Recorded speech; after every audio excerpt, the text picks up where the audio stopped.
नमस्ते स्टूडेंट्स, पाठशाला पंडित में आप सभी का स्वागत है। मैं हूं आयुष भट्टाचार्य। आज हम देखेंगे कि मीन क्या होता है। ठीक है, टॉपिक लिख देते हैं आज का, मीन। ठीक है, तो बहुत सिंपल अगर मैं कह दूं तो मीन का मतलब है एवरेज। ठीक है, मीन का मतलब है एवरेज, बस और कुछ नहीं। पर जनरली हम स्टैटिस्टिक्स में हम मीन ही बोलते हैं, एवरेज नहीं बोलते। जनरली हम मीन बोलते हैं। ओके, तो चले चाहते एक एग्जांपल देख लेते हैं। सोचो हमारे पास 5 लोग आए, 5 लोगों के पास कितने सारे ट्रॉफीज़ है उनके घर में, वो हमें यहाँ पे लिखना है। तो एक के पास 1 है, दूसरे के पास 2 है, तीसरे के पास 4 है, चौथे के पास 5 है, और जो 5वां बंदा है उसे हमने पूछा कि उनके पास कितने सारे ट्रॉफीज़ है, तो उसने बताया कि 3 ट्रॉफीज़ हैं। ठीक है, तो कितने सारे लोग हैं हमारे पास? लोग हमारे पास जो n कहा जाता है वो है हमारे पास 5। ठीक है, वो है हमारे पास 5।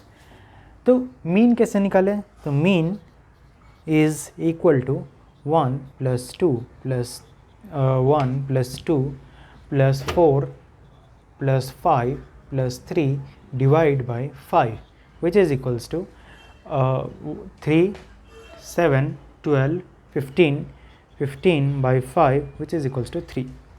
तो हमारे पास 3 लोग हैं, या 3 एवरेज है, या 3 मीन है, जिससे हमें पता चलता है कि इन 5 लोगों में से 5 लोगों में एक मतलब एवरेज या मीन 3 ट्रॉफीज़ हैं सभी के पास। ओके, तो ये तो समझ आ गया कि मीन का मतलब क्या है। अब बात ये आती है कि मीन जो है वो उसके 2 नाम हैं एक्चुअली। ठीक है, उसके 2 नाम हैं। एक होता है सैम्पल मीन, ठीक है, एक होता है सैम्पल मीन, और दूसरा होता है पॉपुलेशन मीन। ठीक है, तो जैसे कि हमने पिछले बार देखा था, पिछले वीडियो में ही देखा था कि सैम्पल और पॉपुलेशन के बीच में क्या डिफरेंस है। चाहे तो फिर से बताए तो पॉपुलेशन का मतलब है अगर पूरा जितने भी लोग हैं, ठीक है, जितने भी सारे लोग हैं जिनसे हम पूछ सकते हैं, ठीक है, जिनसे हम पूछ सकते हैं कि उनके पास कितने सारे ट्रॉफीज़ हैं, अगर हम उन सारे लोगों से पूछ ले कि उनके पास कितने सारे ट्रॉफीज़ है और फिर एक मीन निकाले, तो वो होता है पॉपुलेशन मीन। ठीक है, लेकिन सोचो हमारे पास जितने सारे लोग हैं जिनसे हम पूछ सकते हैं कि कितने सारे ट्रॉफीज़ हैं, उन सभी का हमने नहीं पूछा, उनमें से बस एक छोटे से पार्ट को हमने पूछा कि उनके पास कितने सारे ट्रॉफीज़ हैं। ठीक है, और वो जो नंबर्स हमें मिले इसके तरह हमें जितने भी नंबर्स मिले उनका अगर हम मीन निकाले तो फिर वो होता है सैम्पल मीन। ठीक है, क्यों? क्योंकि वो एक सैम्पल है, वो पूरा पॉपुलेशन नहीं है, वो बस एक सैम्पल है। तो बात ये आती है कि दोनों में सेम फॉर्मूला है। ठीक है, इधर भी हमें सभी को ऐड कर देना, divide by number of people कर देना। सैम्पल में भी सभी जो नंबर्स हमें मिले सैम्पल में वो सभी को ऐड करना है, और डिवाइड बाई सैम्पल में जितने सारे लोग हैं वो डिवाइड कर देना है। दोनों का फॉर्मूला सेम है, पर जो नोटेशन है, ठीक है, मतलब हम किस तरह से लिखते हैं नोटेशन, वो मैटर करता है। जैसे कि सैम्पल मीन में हम x, ठीक है, हम वहाँ पर x बार लगाते हैं। x bar is equals to summation of xi, where i is equals to 1 to n divide by n। ठीक है, ये होता है सैम्पल मीन, जहाँ पर n जो है वो है नंबर ऑफ क्या लिख सकते हैं, नंबर ऑफ, अभी इस एग्जांपल के लिए मैं बता रहा हूँ, number of people in sample. ठीक है, number of people in sample. ठीक है, इस एग्जाम्पल है नंबर ऑफ पीपल। दूसरा के लिए कुछ और हो सकता है, नंबर ऑफ एनिमल्स या नंबर ऑफ टेस्ट्स, कुछ और भी हो सकते हैं। ठीक है, इधर नंबर ऑफ पीपल। और एक्सआई इधर क्या है? एक्सआई का मतलब है कि द नंबर ऑफ ट्रॉफीज पर पर्सन। ठीक है, number of trophies with the ith person. ठीक है, मतलब ith पर्सन। इसका मतलब क्या हुआ कि x1 मतलब x1 है पहला व्यक्ति, उसके पास कितने सारे ट्रॉफीज़ है, ठीक है, पहले व्यक्ति के पास कितने सारे ट्रॉफीज़ है वो है x1। दूसरे पर्सन के पास कितने सारे ट्रॉफीज़ है वो है x2। ठीक, वैसे ही जाते जाते ith पर्सन के पास कितने सारे ट्रॉफीज़ है वो है xi। तो इस तरह से हमने सारे के सारे ट्रॉफीज़ यानी सारे के सारे x1 x2 टिल xi तक हमने ऐड कर दिया, एक्चुअली टिल xn है, ठीक है, टिल xn जितने सारे लोग हैं उनके पास कितने सारे ट्रॉफीज़ वो हमने ऐड कर दिया, divide by number of people जितने सारे थे, वो उसे हम x बार से रिप्रेजेंट करते हैं। पर जब हम पॉपुलेशन मीन का बात करते हैं तब हम x बार नहीं बल्कि म्यू यूज़ करते हैं। म्यू, ये वाला एक सिंबल आता है, म्यू बोलते हैं उसे, MEW, म्यू।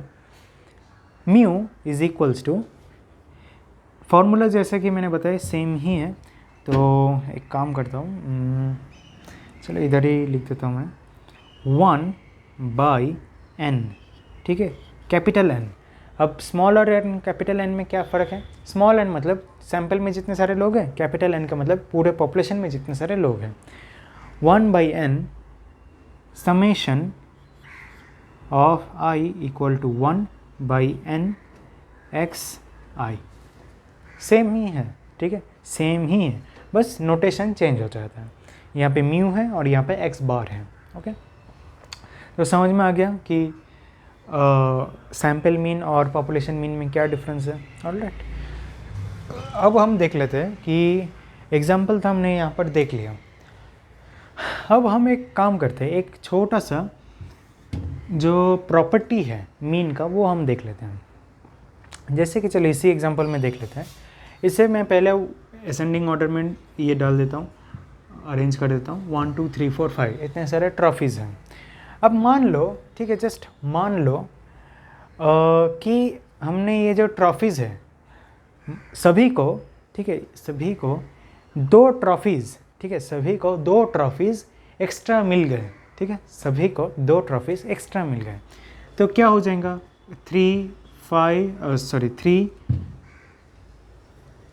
4, या चलो चाहता और भी अच्छे से मैं लिख देता हूँ इधर, 1 + 2 2 + 2 3 + 2 4 + 2 5 + 2 which is equals to 3 4 5 6 7, correct.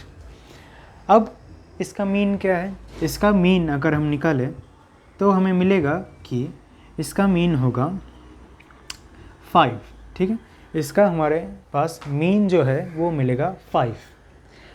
तो इस तरह से इतना लंबा प्रोसीजर करने से अच्छा हमारे पास एक फार्मूला ही है, ठीक है, वो फार्मूला है हमारे पास, if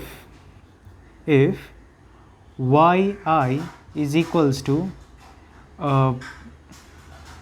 bxi then y bar is equals to bx bar, ठीक है। इसका मतलब क्या हुआ कि सारे के सारे, जैसे ये हमारे पास है, ये x थे, ठीक है, ये x बार थे, x1 x बार नहीं मतलब xi थे, x1 x2 x3 x4 x5, ठीक है, ये सभी x थे। तो इससे हम एक काम करते हैं, y मान लेते हैं, ठीक है, मतलब सेम ही चीज़ है, ट्रॉफीज़ ही है, नंबर ऑफ़ ट्रॉफीज़, पर चूँकि ये डेटा और ये डेटा अलग है इसलिए हम थोड़ा बस लेटर चेंज कर रहे हैं। तो ये xi थे, ये yi है। तो यहाँ पर देख सकते हो कि yi जो है, चाहे तो मैं इधर ले लेता हूँ xi एंड yi, तो यहाँ पर हम देख सकते हैं कि xi जो है और yi जो है उसमें हमने देखा जाए तो b को हमने ऐड किया, ठीक है, या चलो a को हमने यहाँ पर ऐड किया। ओके, तो जब हमने हर एक डेटा पॉइंट को या हर एक नंबर को हमने एक नंबर से ऐड किया, एक ही नंबर, ठीक है, ऐसा नहीं कि इसे 2 ऐड किया, इसे 3 ऐड किया, इसे कुछ 0 ऐड किया, ऐसा नहीं, सभी को एक ही नंबर से ऐड किया, तब हम देख सकते कि जो मीन है वो भी उसी नंबर से ऐड हो जाता है।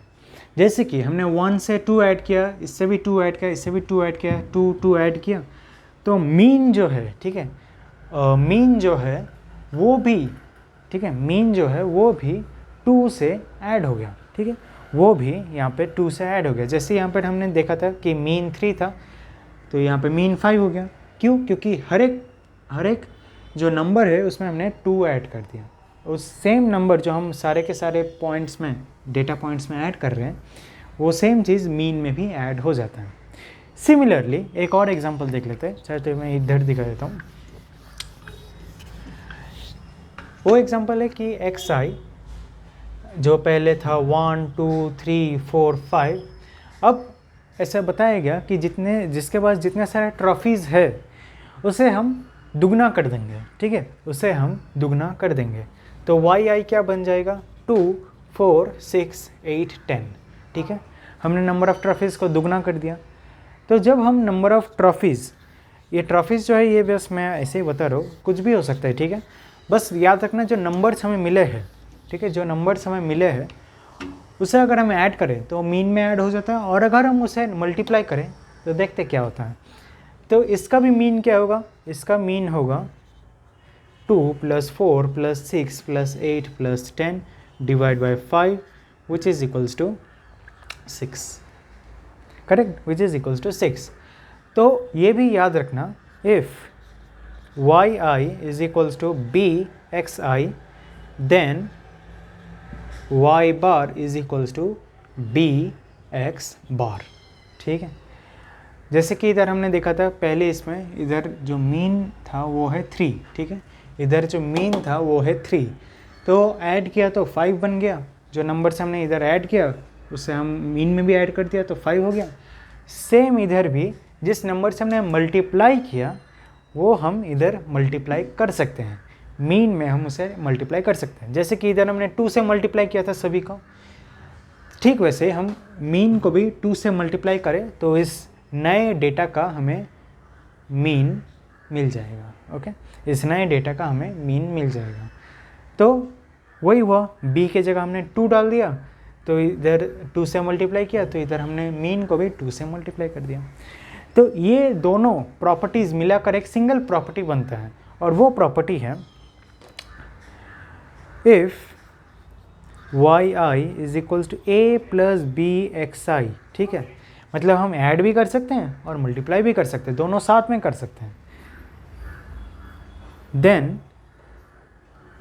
Then y bar is equals to a + bx bar, ठीक है।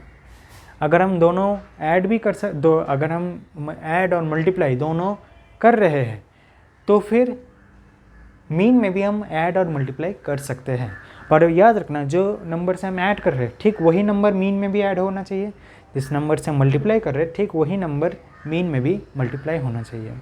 तो ये एक बहुत इंपॉर्टेंट प्रॉपर्टी है, कई बार एग्ज़ाम में पूछा जाता है वर्ड प्रॉब्लम के सहारे, तब ये फॉर्मूला बहुत काम आता है, ठीक है। तो समझ आ गया ये, अब देखते हैं, ओके। तो जो आखिरी एग्जांपल है या आखिरी टॉपिक है वो है वेटेड मीन, ठीक है। मैं इस पार्ट को पूरा इरेज कर देता हूँ।